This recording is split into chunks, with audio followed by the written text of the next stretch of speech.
I'm sure, as well.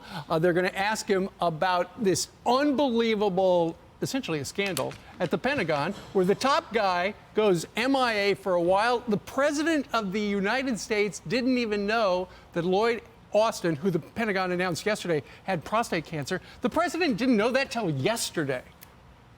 Brian? How is that possible? Brian? It's unbelievable. It shows you, number one, how could the President of the United States not have to talk to his Secretary of Defense or somebody in the Pentagon higher up every single minute, every single day? How could they not want to be in constant contact? We got the Middle East about to explode. The Taiwan Strait is always on pins and needles.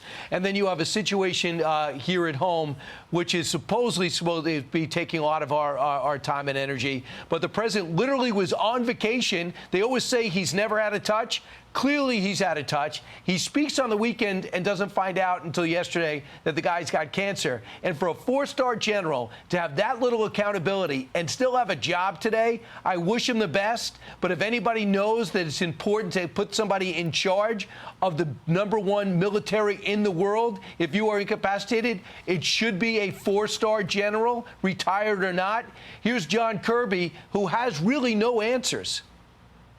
How did President Biden learn of the Defense Secretary's cancer diagnosis? He was not informed until this morning that the root cause of that hospitalization was prostate cancer. Is that because the White House knew and didn't inform the president, or because Secretary Austin chose not to share that with the president? Nobody at the White House knew that Secretary Austin had prostate cancer until this morning.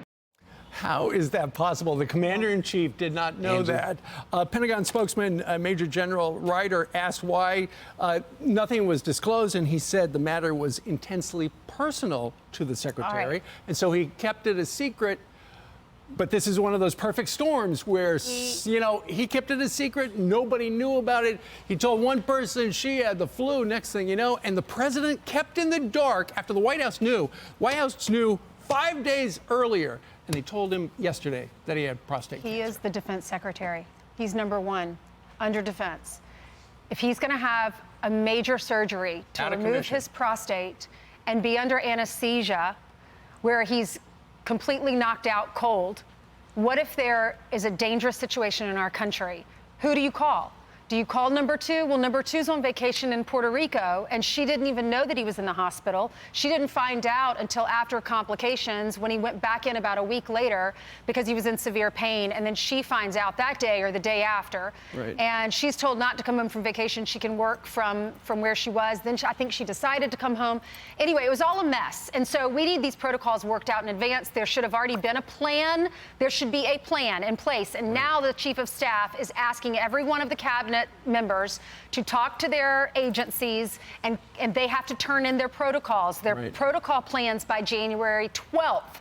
So they don't have to tell the president until January 12th what their plan is. And then the House Armed Services Committee Chairman Mike Rogers has announced there's a formal inquiry into the lack of transparency surrounding all this. Right, and Ainsley, we assume because there was so much, it was so being whispered about, it was a medical concern, a medical privacy concern.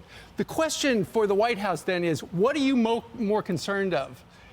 Are you worried more about HIPAA or Hamas? Essentially, Hamas could do something crazy.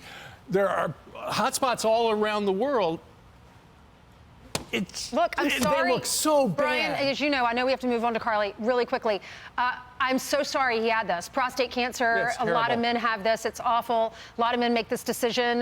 There are a lot of problems with this if you have your prostate taken out, but some men would say, I'd rather it gone and deal with that later. But can I say one more thing? I'm really sorry he had that. However, when you are the #1 guy in defense, you have to let someone know that you're going under the knife so someone else can take over. Brian? All I can tell you is the Yankees went through this. Joe Torre said, I got cancer, Don Zimmer take the team, and he came back. If the Yankees can do it, I believe the Pentagon could do it. And Carly, you could take it away. I'm Steve Doocy. I'm Brian Kilmeade. And I'm Ainsley Earhardt. And click here to subscribe to the Fox News YouTube page to catch our hottest interviews and most compelling analysis.